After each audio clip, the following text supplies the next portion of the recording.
Paris in the fall, the last months of the year and the end of the millennium. The city holds many memories for me, of cafes, of music, of love, and of death.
As I picked myself up, all I could hear was the ceaseless drone of traffic.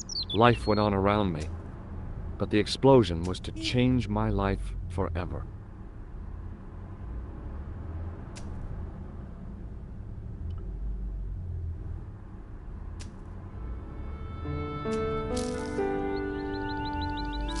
The leading article referred to the visit of a Nobel Prize winner from some unpronounceable Eastern European state. That was the only news story. The rest was rumor, gossip, and sensationalism. Then I noticed the writing at the foot of the page. It read Salah ad-Din, 1345.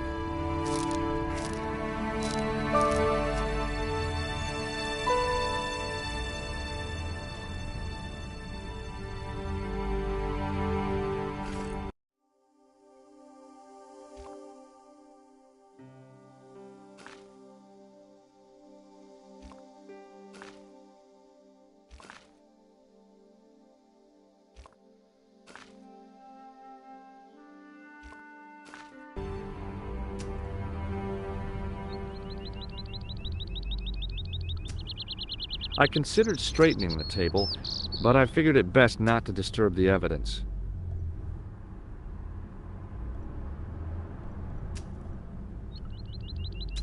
The table had been overturned by the explosion.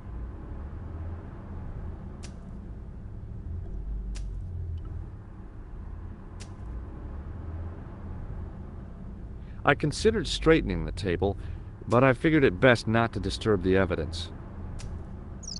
The table had been overturned by the explosion.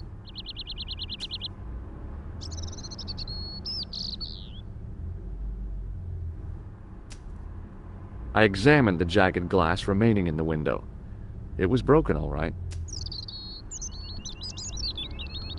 The blast had blown out the glass, leaving a gaping hole.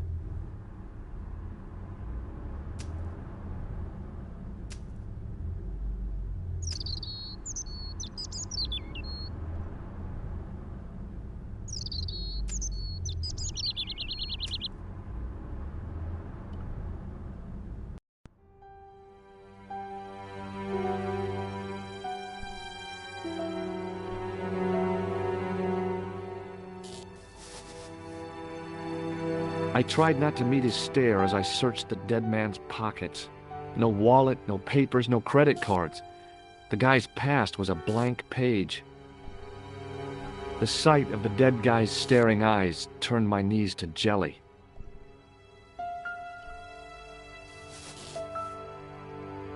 I checked his pockets. Nothing.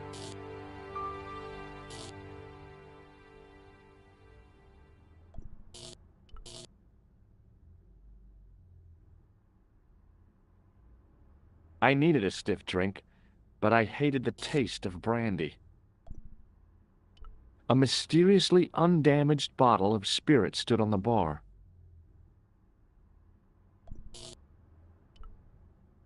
The pretty young waitress was unconscious.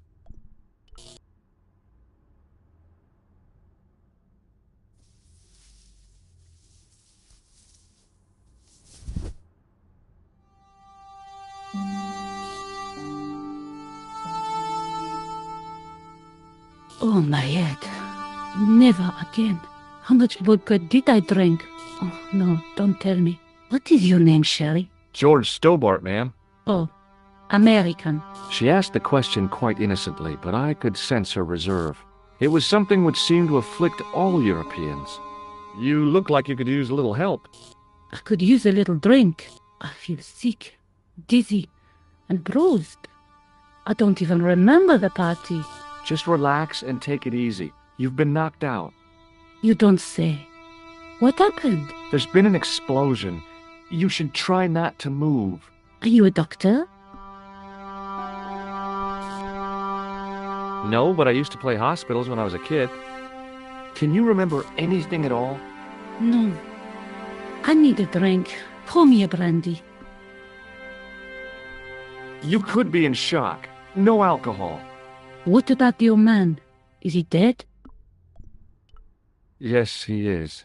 Ah, mon Dieu.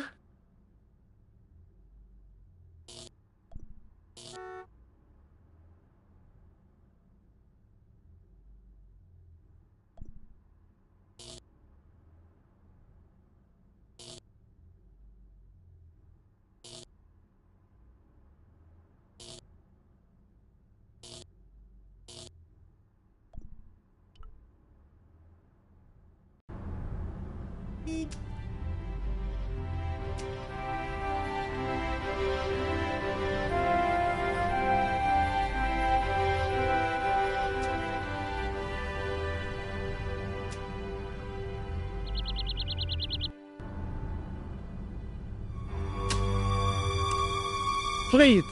Hold it right there. Whoa, don't shoot. I'm innocent. I'm an American. Can't make up your mind, eh? I demand to see the American consul. Drop your weapons and get down on the ground. Put that thing away, Sergeant Moo. I apologize, monsieur, but I cannot permit you to leave. Am I under arrest? Ah, no, I would simply like to ask you some questions. En avant, to the café, marche.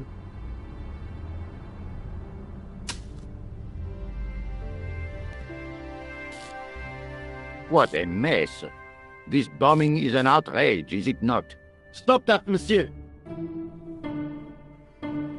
Stop holding your breath at once. Has it occurred to you that he may be dead, Moo? Oui, monsieur. But I prefer to look on the bright side. Besides, I recall a case where the killer escaped by feigning death. However, in this case, the man is quite dead. Clearly, the killer knew of his presence and... How many times have I warned you about premature extrapolation? All we know is that he is dead. it seemed reasonable to assume... A great detective assumes nothing. Take Maigret, for instance. But he was a fictitious character, monsieur. Why, he was no more real than Poirot or Tintin. That's different, Moo.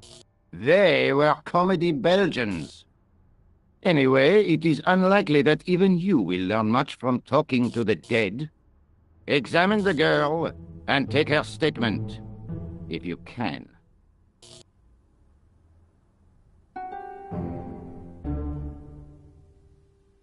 Et maintenant, to business.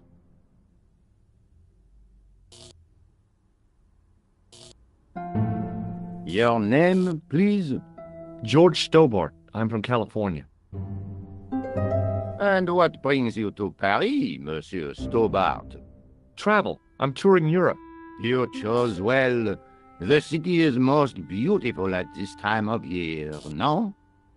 Yeah, I guess so, apart from the bomb blasts. Were you in the vicinity of the cafe at the time of the explosion? Yeah, I was sitting out on the sidewalk.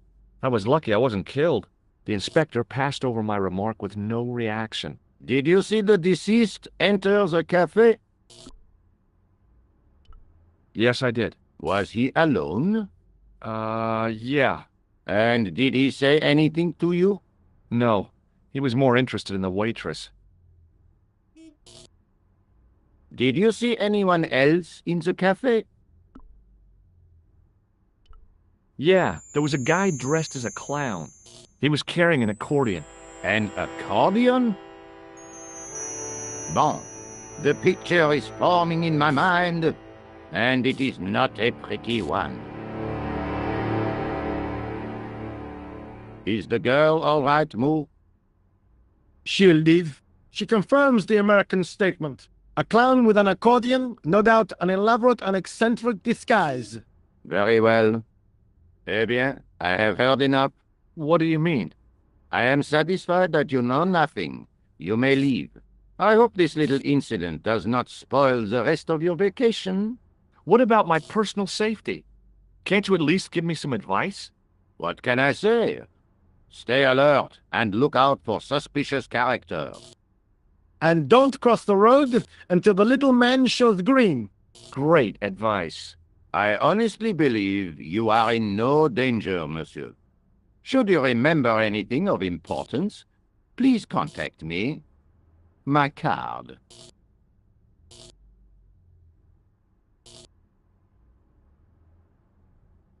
Thanks. That is all. You may go. There's not much to go on, monsieur. On the surface, no. But what lurks inside the subconscious? If the door can only be opened. Are you serious, monsieur? I thought your interest in psychic detection was purely academic. Academic? You are about to witness a scientific breakthrough.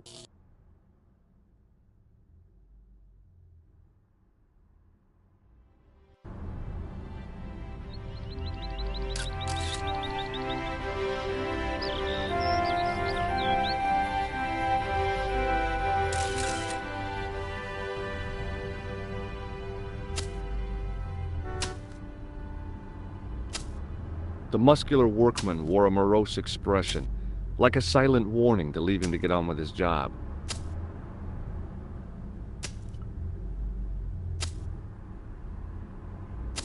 Hi, can you spare a few minutes? I thought you'd been arrested. No, it was a misunderstanding. When he pulled that gun, I thought that was it. Those automatics pack quite a punch, you know? He made a mistake. He thought I was a terrorist. You? A terrorist? Ha! He was only doing his duty, I guess. Did you see a clown come by this way? A clown? Like in a circus? Yeah, with makeup and a big red nose. Huh! Those guys are funny, aren't they? Not in my experience. I love the circus, especially the horses. You haven't answered my question. Have you seen a clown? You think I've got time to watch everyone who passes by? Some of us have to work for a living. Did you see an old guy with a briefcase? Wait, silly old coot. Do you know what he said to me? Work fascinates me, he says. I could watch it all day. Quelle vite. I could have knocked his block off.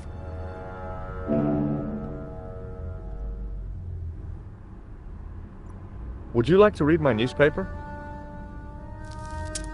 I haven't got time to read that. Can't you see I'm busy? You could read it on your lunch break.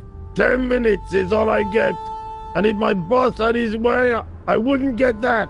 He'd have me on a drip, so I didn't have to stop to eat. Oh, take the newspaper and quit complaining.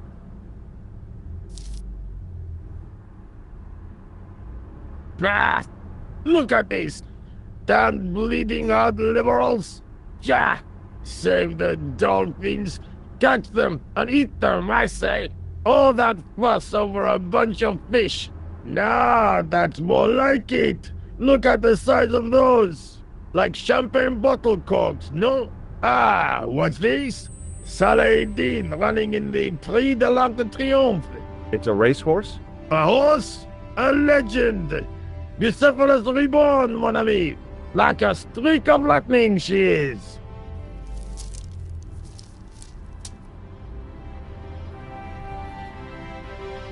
Do me a favor, won't you?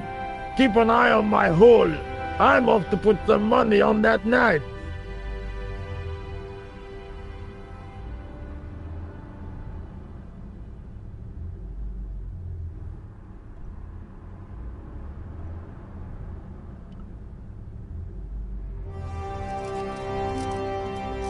I found a T-shaped tool in the box. I didn't know what it was, but it looked useful. It was a battered metal toolbox.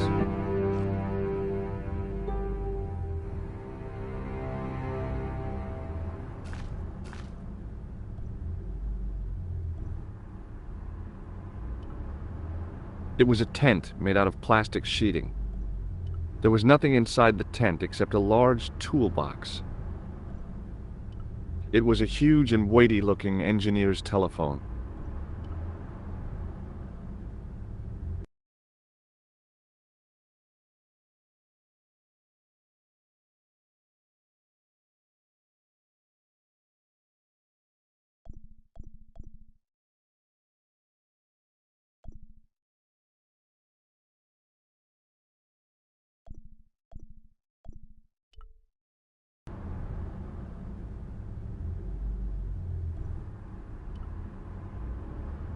The toolbox didn't contain anything else I needed.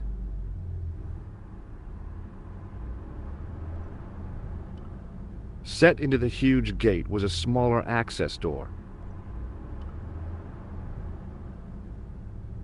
The door was securely locked.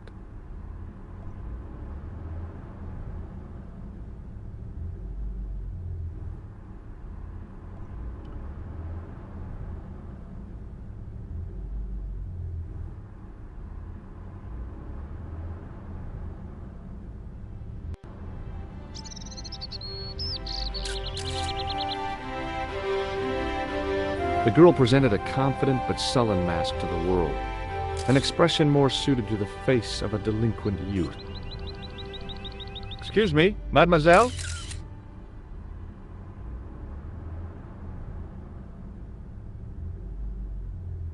Hi, my name's George Stobart. Oh, an American by the sound of it. Yeah, that's right, on holiday in Paris. Some holiday, huh? You were here when the bomb went off? Sure was. Sat right out front of the cafe. Did you notice a middle-aged man, maybe 60, with an hat and overcoat? I couldn't believe it. She hadn't even asked how I was feeling. Yeah, he went inside just before the bomb exploded. You weren't related to him, were you? Oh no, nothing like that. I am Nicole Collard from La Liberté. What's that, some kind of nightclub?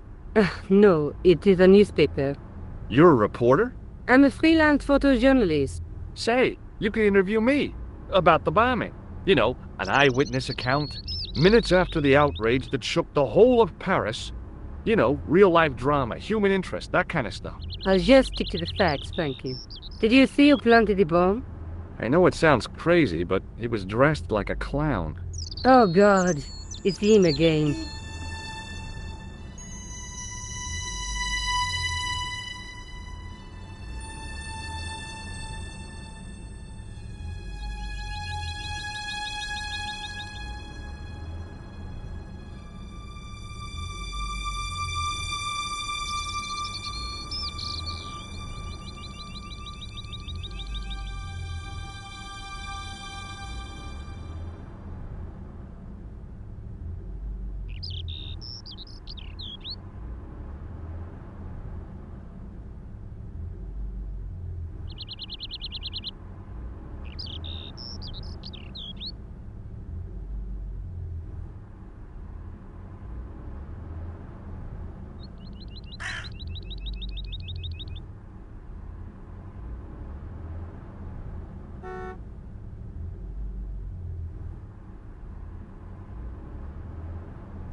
Have you met the clown before? It's a long story.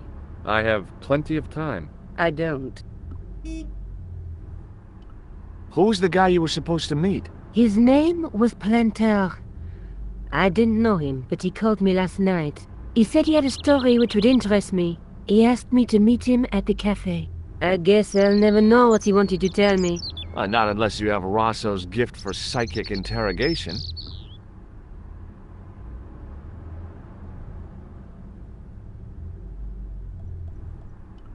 You speak very good English for a French girl. Thanks. You speak very good English for an American. Do you know a police officer called Rosso? Rosso? Our paths have a knack of crossing. If I didn't know better, I'd say it was deliberate. Have you seen Rosso? Is he here? He's inside, attempting to question a witness with his psychic powers. That guy is weird. Yeah. Why won't you tell me about this clown? Why do you want to get involved? Because he almost killed me. Isn't that reason enough? I guess so. Listen, I'll give you my phone number. You help me with my story, and I'll let you in on what I know. And let's get one thing straight right now. This is strictly business. Okay, it's a deal. I have to go develop these pictures. À bientôt, monsieur. Fine, I'll, see you soon.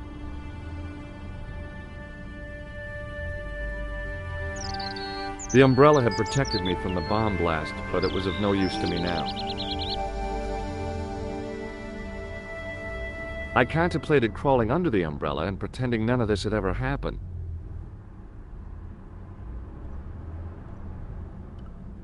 It was an iron lamppost.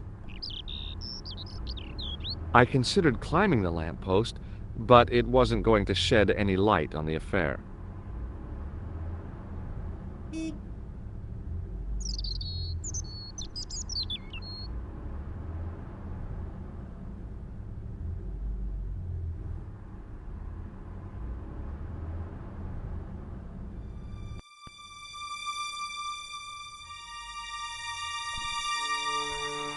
It was a plastic crate.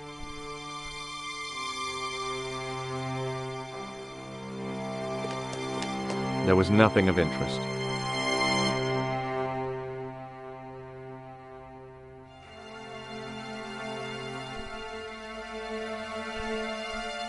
It was a battered old trash can.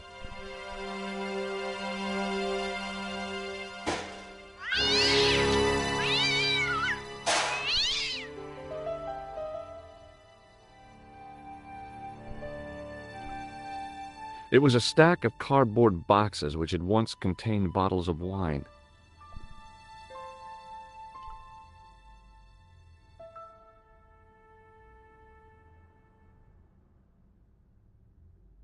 I examined the boxes closely. They were damp and smelly and decidedly empty. It was a battered old trash can.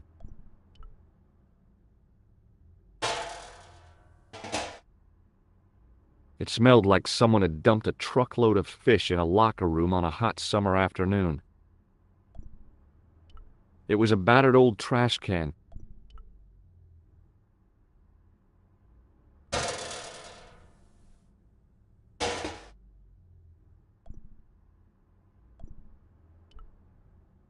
The window was protected by stout-looking iron bars.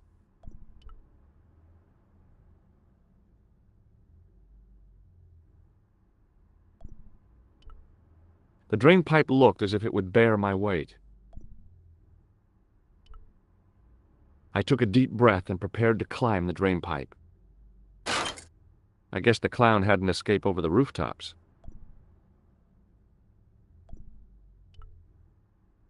I decided I'd had enough of messing with that drain pipe.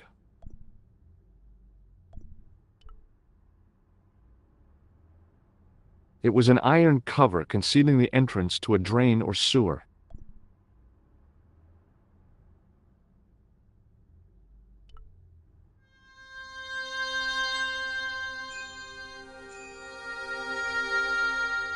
I tried to lift the cover with my fingers, but couldn't gain any leverage.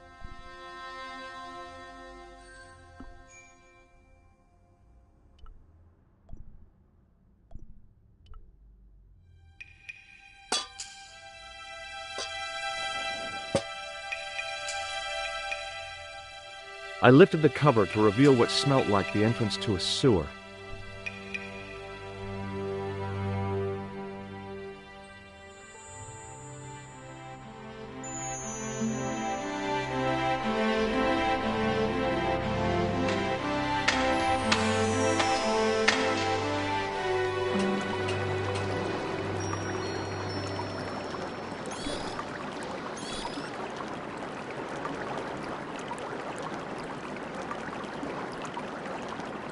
It was a shiny red plastic ball, sat incongruously on the slippery green-slimed floor. As I picked up the plastic ball, I realized it was intended to be worn.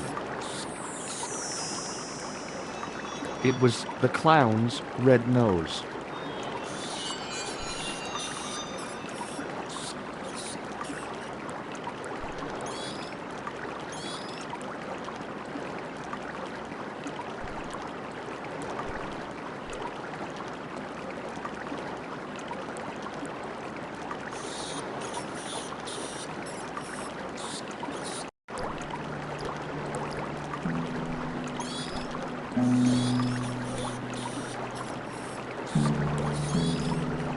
It was a soggy, crumpled paper tissue.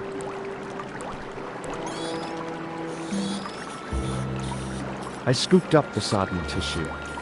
It was cold and greasy, like breakfast leftovers.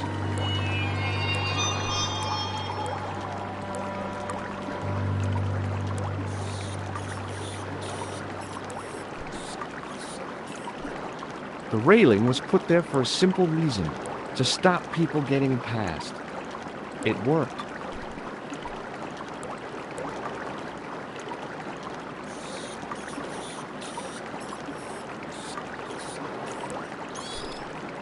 It was a small scrap of cloth caught on the rusting spike. I took hold of the scrap of material and unsnagged it from the spike.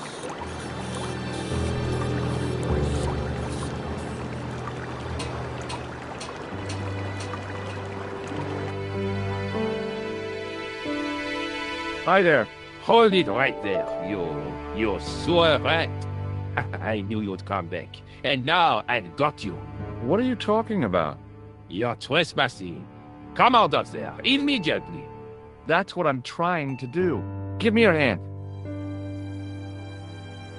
Ha! You won't catch me with tricks like that. Keep your distance, monsieur.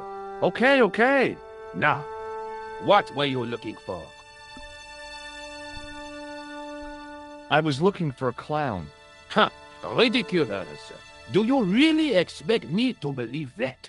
He planted a bomb in the cafe and blew it up. What? The cafe? Blown up?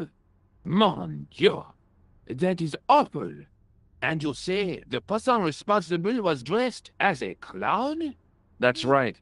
He blew up the cafe, escaped into the sewer, changed his clothes, and came up here. Ah, mon Dieu! Then, the man I chased, do you think that man and the clown are one and the same? Well, yes, it had crossed my mind. Ah, that still does not explain what you were doing down the sewer.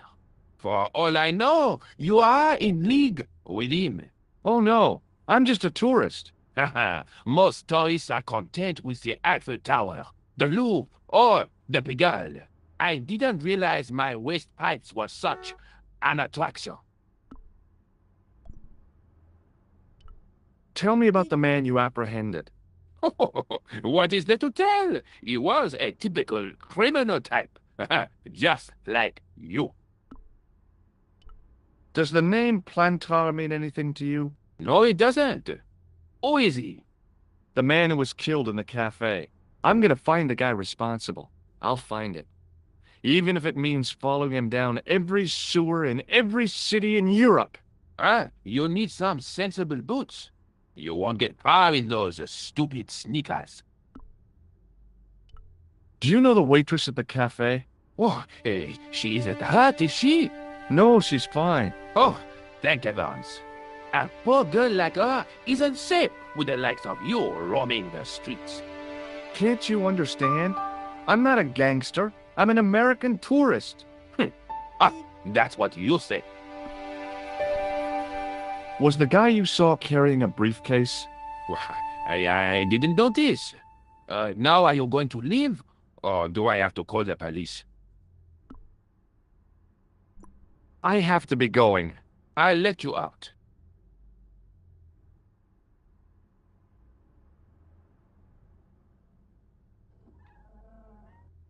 Thanks for your time. Go on, be off with you.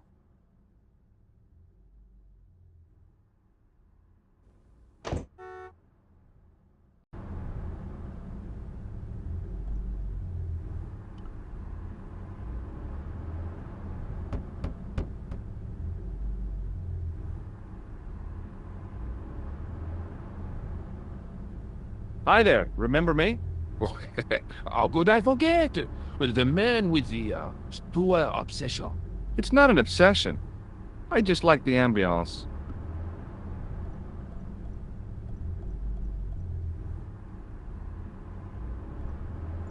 I have to be going. Adieu, monsieur.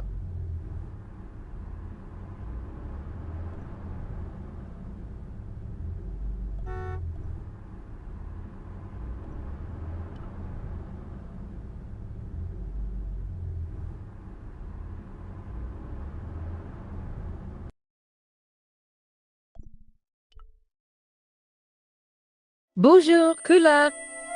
Oh, hi. It's George Stobart, the American at the cafe. Ah, oui. You said to call if I could help. Have you any news for me? I found the clown's escape route, I think. You think? He ran into a blind alley and took to the sewers. Very apt, but then what? I don't know. Maybe I could come see you. I really am very busy. Oh, okay. I'll keep searching. Good. Be sure to let me know if you find anything. You can count on it. See you.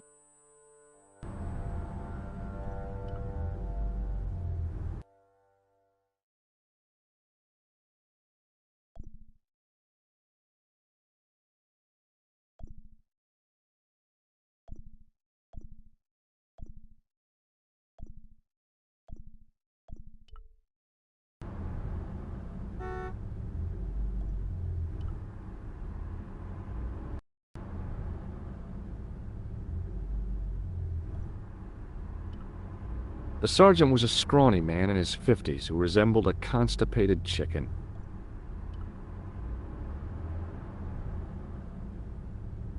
Sergeant Moo? You heard the inspector. Go on, monsieur. Did you find the victim's briefcase yet? No, sir. The inspector gave me specific instructions to guard this door. Until he countermands these orders or backup arrives, here I stay. I really did see the clown. He ran into the alley across the street. Did you follow him? I lost him. I figure he went underground.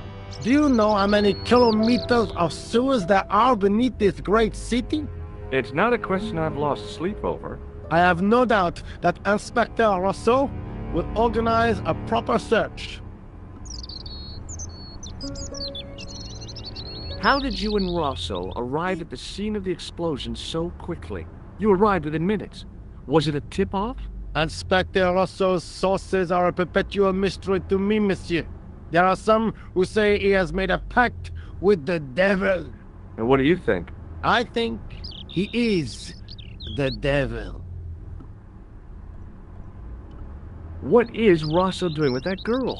He is giving her the once-over, as you Americans say. Huh? Once he gets his teeth into a case, nothing will shake him off. Was he serious about all that psycho detective stuff? Of course. Inspector Rousseau is a pioneer and a visionary. His revolutionary methods, once perfected, may change the face of law enforcement forever. I can't see it taking off in L.A. I've tracked down the clown's movements, Sergeant. Is that so, monsieur? Yeah, there's a man down the street who saw him crawling out of the sewer. Dressed as a clown? No, he'd changed into ordinary clothes by then. So, how did he know it was the clown? He didn't, but all the clues add up. Little children can add up, but I wouldn't let them manage my bank account. I was one of the last people to see the victim alive, Sergeant. Does that worry you? Yes, it does. I feel I owe it to him to find his killer.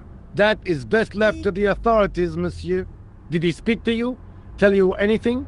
No, he just grinned and nodded. Don't let it trouble you, monsieur. Go home and try to forget. I found this red nose in the sewer. What were you doing down there? Fishing for clues. That's where the clown went. You still insist you saw a clown, monsieur? Of course. And this novelty nose proves it. It will take more than a plastic proboscis to convince Inspector Rousseau. You don't want this as evidence, then? Certainly not, monsieur. Do you recognize this dirty tissue? No, monsieur, I do not. I found it in the sewer. Perhaps it would be better if you put it back there. No way! This could be an important clue. If you say so, monsieur. I believe this material came from the clown's clothing. If you are right, monsieur, then the clown must be an Englishman. Well, how do you figure that? Only the English would wear a suit made from material like that. Don't you like the English? It is not so much a question of liking, rather one of taste. They have none. I know the identity of the dead guy. His name was Plantar. Is that so? You knew him, did you? No, but We'll know everything there is to know about him soon enough. I'm trying to be helpful here. The best way you can help us is to go home, monsieur. See you later, Sergeant.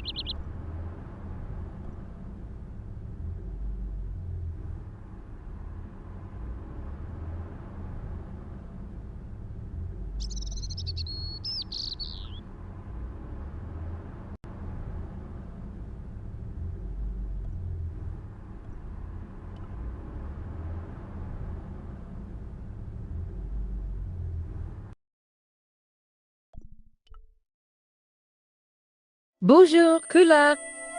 It's me again, George Stobart. Hi, George. Any news? No. How about you? No, nothing new.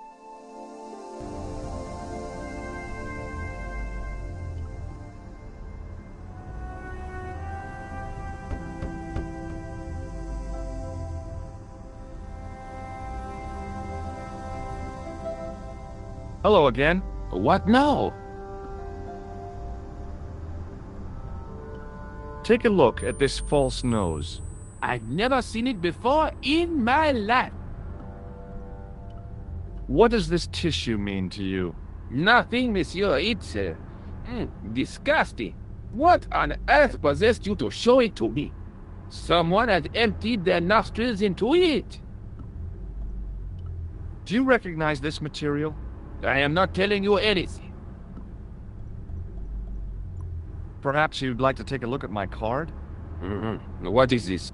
Inspector Augustin Rousseau? What does that say? Hominoid Division. A homicide. I think the ink's smudged. Then you are not a tourist. Okay, I'm not. I lied to you. And I'm sorry. Don't apologize, monsieur. You know, I had a feeling there was something different about you. It is your posture, your poise. Oh, yes. There is no mistaking the bearing of a disciplined man. And I should know. I was in the army, you know. When I was your age, I was fighting for my life in the African desert. How can I help you, Inspector? Let's start over from the beginning and tell it just like it was. Tell me about the man you apprehended. He was a mean one, monsieur. He grabbed me in an armlock. His face suddenly next to mine. His grip was like iron, but he did not know what he was up against. Oh no, he made a big mistake when he took on one of the desert hyenas. Yes, I get the picture. Does the name Plantar mean anything to you? No, it doesn't. Do you know the waitress at the cafe? So you don't want to hear about my experiences in the desert? I fought to make this country what it is today. I'm sure you did, but I'm a little short of time. Do you know the waitress at the cafe? You can't suspect her, surely. Just answer the question, please. Yes, I know her. Quite well, you could say. She came to work at the cafe 6, 7 months ago. I look forward all week to the relief she gives me when she visits. Really? So you'd miss her if she wasn't there? Oh, mais oui. Who else would I find to cut my toenails?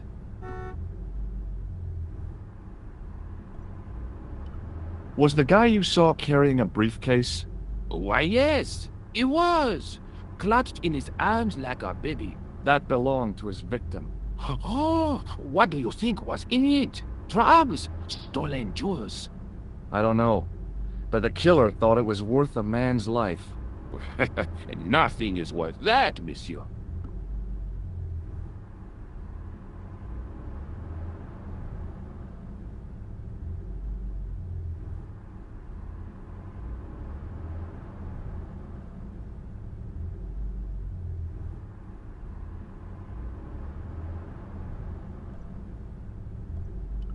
Take a look at this false nose.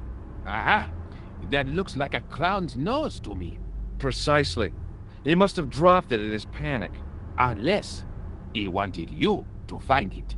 Why would he want to do that? To put you off the scent.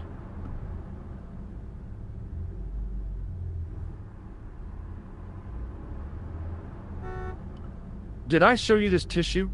We miss you. Does this piece of material mean anything to you? That is the same cloth as the jacket I found. I'd recognize that pattern anywhere.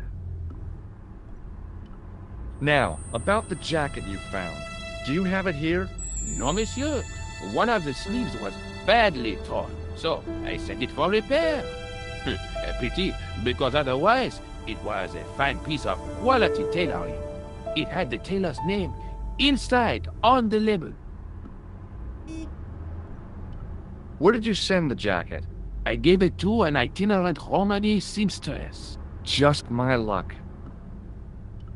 Was there anything in the jacket pockets? Not a sou. You know what I think? Do tell me. He changed out of the clown suit and cunningly disguised himself as an ordinary person. Looks like I'm up against a mastermind. What was the name on the label? It was a foreign name. Todrick, I think. Did you get the address? There wasn't one, monsieur. Only a telephone number. Well, I don't expect you to remember a phone number you've only seen once. 74 98 08 59. You're kidding. That's his phone number? Yes, that's it. A little trick with numbers that I learned in the desert. I was taught the technique by a Tuareg shaman. That's incredible. It comes in handy at the supermarket checkout. Do I get a reward? Honesty, monsieur, is its own reward. Then I'm glad I do not rely on honesty to pay the bills. This is the material from the jacket you found, right? Yes, monsieur. Without a doubt. This is what I used to open the manhole cover. I have one just the same as that, monsieur. I will fetch it if you like. No, don't bother. Oh, it is no bother, monsieur. Nah, forget it. Just trying to be helpful, monsieur. I have to be going. Thanks to your help, the citizens of Paris can sleep a little easier tonight. Vraiment? I was only doing my duty, monsieur. Good luck, Inspector. I hope you catch that killer soon.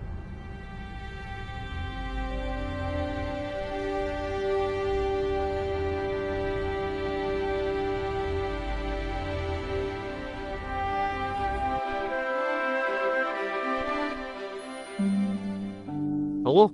Who is this? Hi, my name's George Stobart.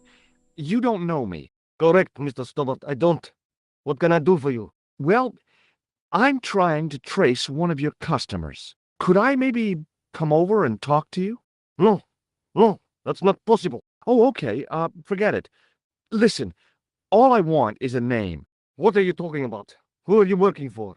I guess you might say I'm acting in the interests of truth and justice. Thank God. I thought you were the police. There are innocent lives at stake, Mr. Todrick. Lives that you could save. You're collecting for charity, yes? No, I'm not. All I want from you is information. Go on. I'm listening. Do you know a guy called Plantar? No, I never heard of him. What do you know about the clown who bombed the Café de la Chandelle Verte? I don't have no idea what you're talking about. You're cool, Todrick. But I think you know more than you're saying. I don't know who you be, but sure I am you don't know what you're talking about. I don't know if you're saying that to make me think you don't know what I mean, but... Oh, this is ridiculous. Quit playing games with me, Todrick. I tell you, I know nothing about no clown. Did you know that one of your customers was a part-time clown? If a guy feels happy with a funny nose and custard down his pants, what's the problem? Shall I tell you what happened to Plantar? How he was killed in cold blood? I told you, I never heard of Plantar. I expect Plantar's a family man, don't you? In their little apartment, Madame Plantar is cooking the supper, listening for the familiar sound of her husband's key in the door. Junior is waiting for his daddy to come home from work. He can't wait to show him the merit marks he earned in school today. Only tonight, Monsieur Plantar won't be coming home. You forgot the puppy. Huh? The faithful puppy dog, waiting for the sound of his master's voice. Well, maybe they don't have a dog. What do you think? I don't know Plantar. I never heard of Plantar. None of this has anything to do with me.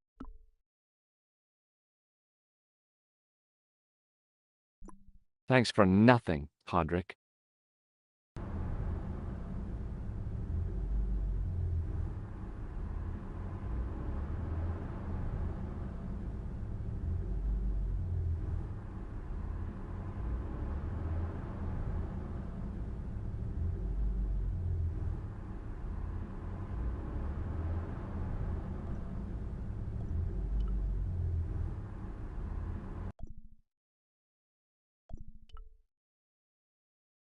Bonjour, Kula.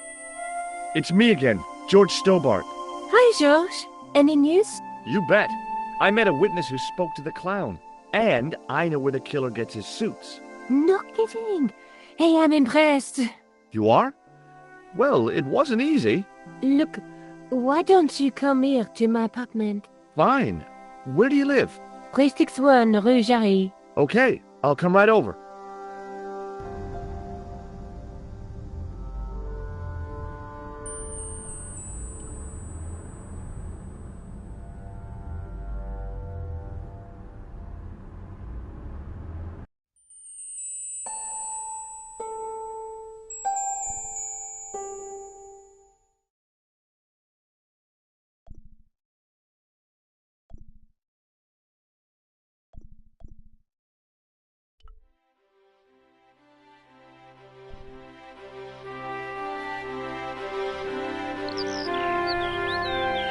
The woman was doing something with a pair of needles that couldn't be described as knitting. She was a cheery old soul, the kind you'd walk across the street to avoid.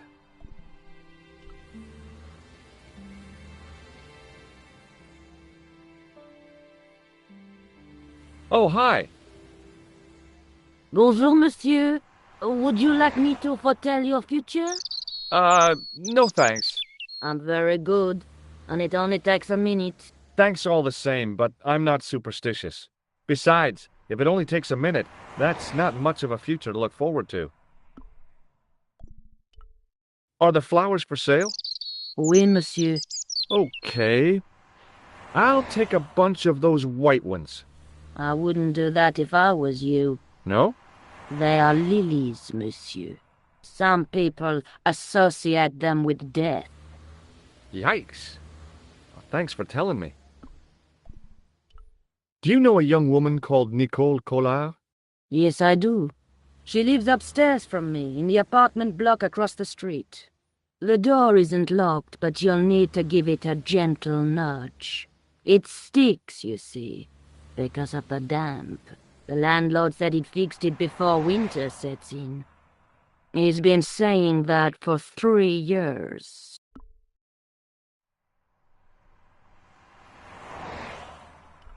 How long has Mademoiselle Collard lived here? A few months. She's in for a shock when the cold weather comes. Drafty windows, insufficient heating, it's a struggle to keep warm. The only reason I stay is because the rent is cheap. Your young lady, she deserves better. I've changed my mind. Will you tell my fortune? You're going on a long journey. My, oh my. What a surprise. Can you tell me anything I don't already know? 10 francs, please, my dear. 10 francs? That's a ripoff. Please yourself.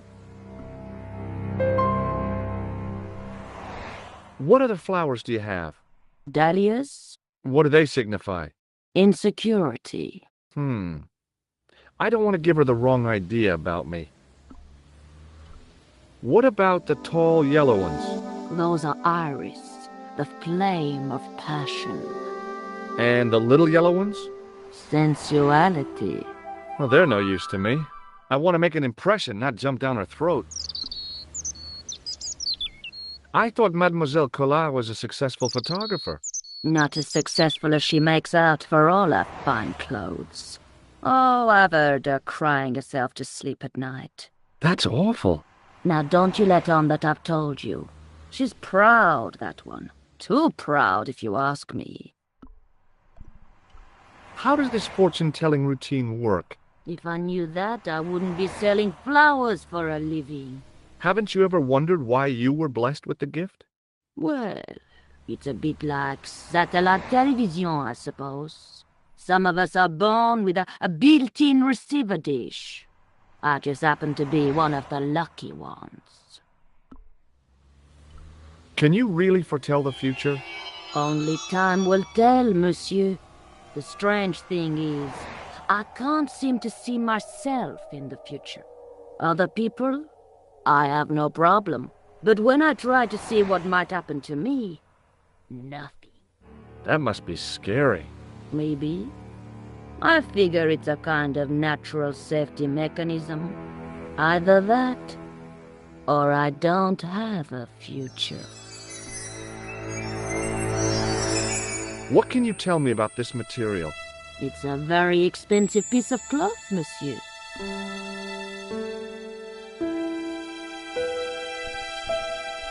What can you tell me about this tissue? Nothing?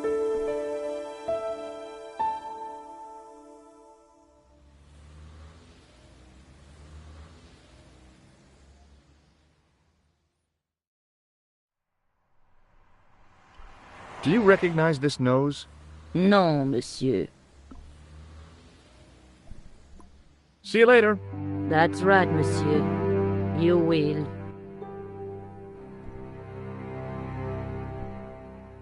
They were lilies or tulips. Some kind of flowers, anyhow. Pretty, I guess, if you like that sort of thing. Me? I couldn't see the point of buying something that was already half dead. I inhaled deeply, expecting to experience the scent of the flowers. What I got was traffic fumes.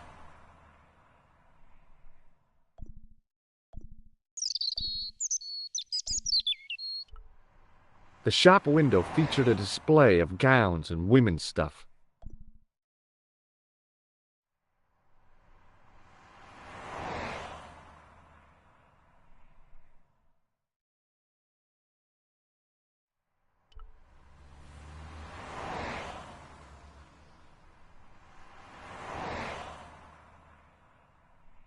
It wasn't the style of the clothes in the shop that caught my eye, but the prices. The same amount of money would feed a starving family for the rest of their lives. I guess people who buy that kind of stuff don't have a problem with their consciences. The shop window featured a display of gowns and women's stuff.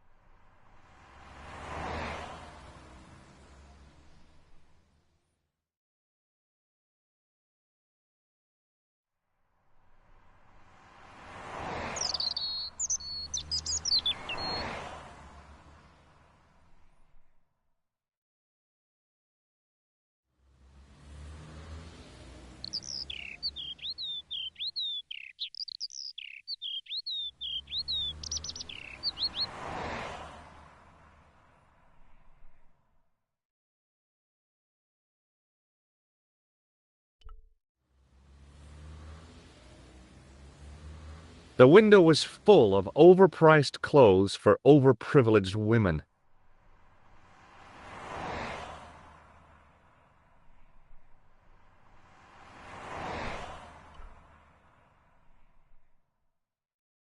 The door was shabby and in need of a coat of paint. I couldn't imagine the Collard woman living here.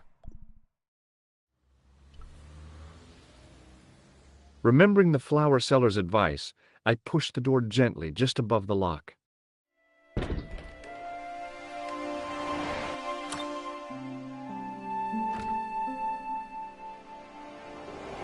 Bonjour. I'm glad you could make it, monsieur. Please, call me George. Fine. I'm Nicole. Take a seat, George.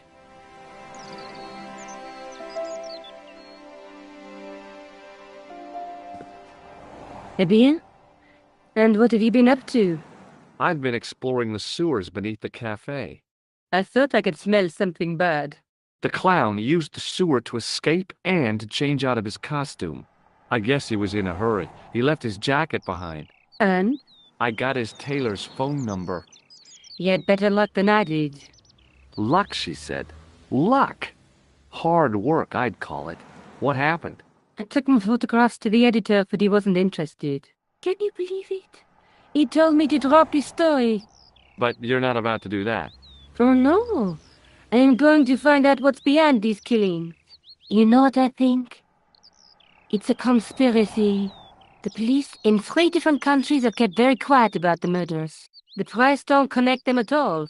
They blame them on political, religious, or militant minority extremists. That covers just about everyone. May I use your telephone? Sure, go ahead. Thanks.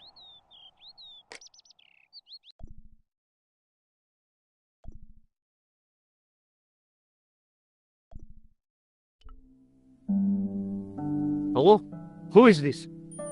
Mr. Todrick? Oh, it's you again. What now?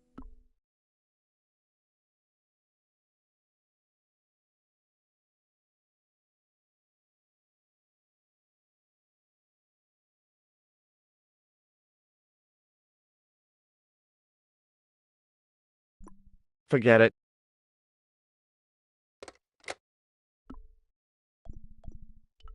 How did Plantar get your name? For the newspaper, La Liberté, they had written an article linking 2 unsolved murders, one in Italy and the other in Japan. The cases were remarkably similar. A wealthy victim, no apparent motive, and a costume killer. Plantar said he could supply me with more information. Somehow, the clown must have known about our appointment. Tell me more about the clown's previous victims. The first was Arno Bellotta, the millionaire pharmaceutical baron. He made his money from amphetamines in the post-war slimming and diet boom. Imagine it! Millions of housewives literally speeding their butts off. Was he killed for his money? No. He had no living relatives, and his fortune went to the orphanage where he grew up. The only witness in the case was his Filipino au pair. She swears he was lured to his death by a snowman.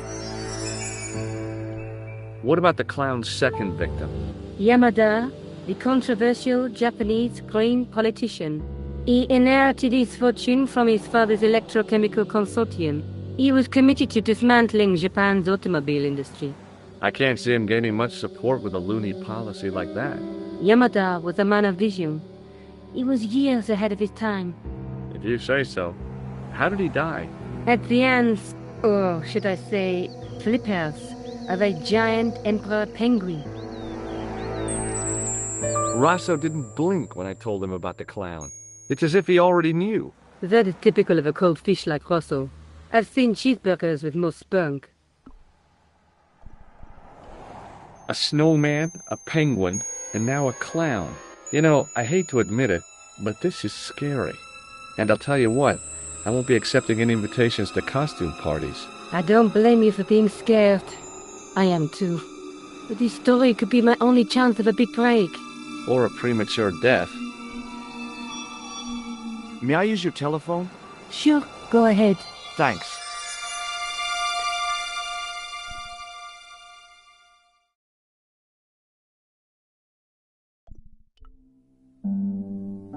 Hello? Who is this? It's George Stobart again. What now? Forget it.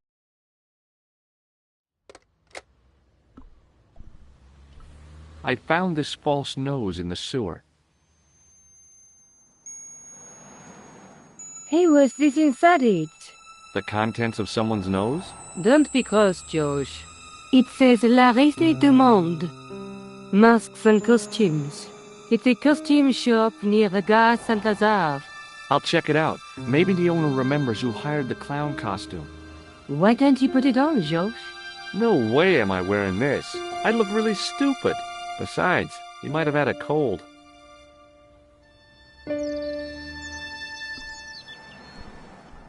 I found this tissue down the sewer.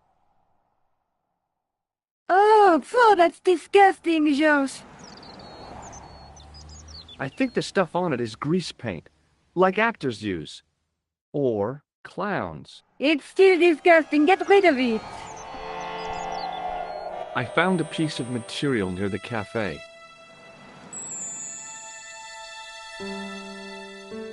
When I showed it to the concierge, he recognized it right away. It's very distinctive, all right. Just wait until you see this. I developed the film I shot at the cafe. Here, George, it's an enlargement I made. Look what that guy's wearing. Checkered pants. The same material as I found in the sewer. That's right. This guy shouldn't be difficult to find. Oh no? Take a close look at his left cheek. A scar. In the shape of a horseshoe. Oh, a crescent moon.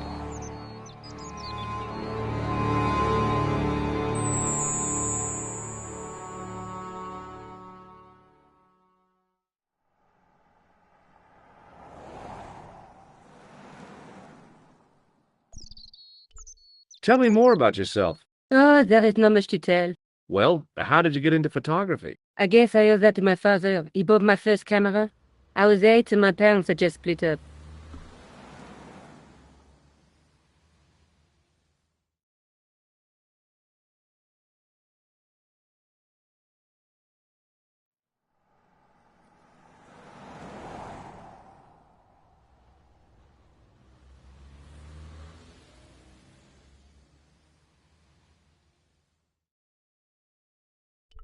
Did you live with your father?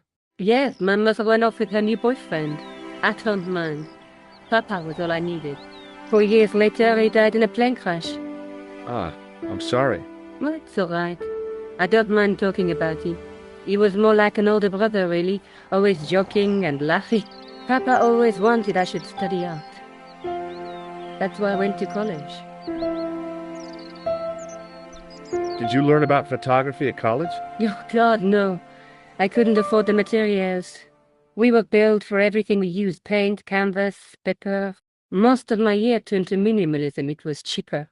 I used to go poaching in the park for squirrel hair. The only time I wasn't hungry was the time I did printing. I used to eat the potatoes. You're making fun of me, aren't you? Oh, no. Do you have a boyfriend? That's none of your business. I'm going back out to search for that clown. Where? Well, I guess I could visit the costume shop. Good idea.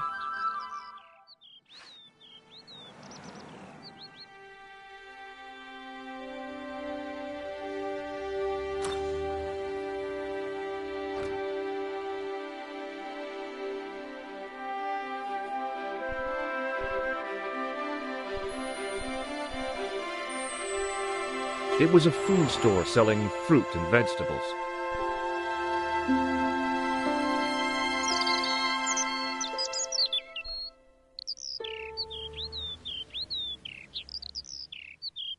I glanced without much interest at the fruit. It was dusty, shriveled, and tired-looking.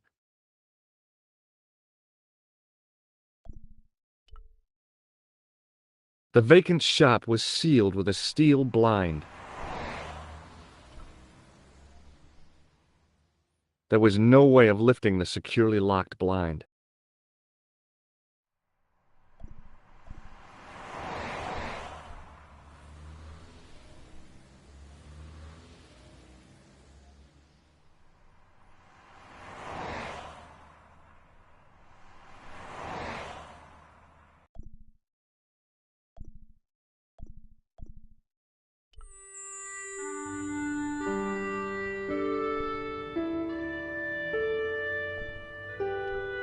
It was a disgustingly realistic plastic novelty, like one I'd left on the teacher's desk at school. Boy, that caused so much of a stink you'd have thought it was a real one.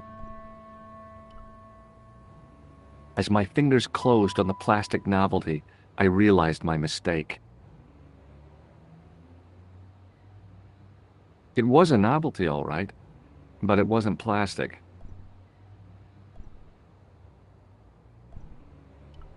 No way was I going to touch that thing again.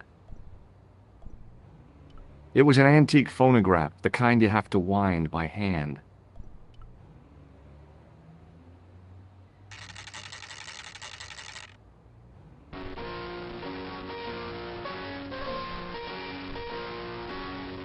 The dummy wore a traditional Puro costume. At least, I guess it was a dummy. I gave the dummy Puro a tentative prod, but it didn't move. She reminded me of a girl I dated back in high school. Come to think of it, the dummy had more personality. As I was about to touch the dummy, I realized it had the same color eyes as Nico. The strange thing was, I hadn't realized I'd noticed the color of Nico's eyes. The guy's spoon-shaped face was mournful and humorless. He looked like a vegetarian in a slaughterhouse. Excuse me? Bonjour, monsieur. Please, come in. Welcome. Leave the mundane world behind, for in these four walls, fantasy is king. I don't want a costume. Didn't you ever dress up when you were a child? Not that I remember. Incredible! You'll be telling me next that you never shared your elder sister's lingerie. I don't have a sister, and I think I'd look pretty silly in a brassiere. I just need some information. Of course. How can I help you? Thanks for your help, buddy. My pleasure, monsieur. Allow me to shake you by the hand. Huh? Well, okay.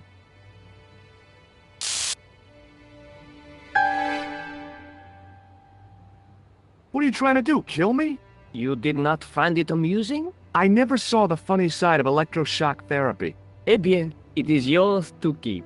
A gift? Do I need a license? No, but I give you a word of warning, monsieur. What? Remember to switch it off before you visit the toilet.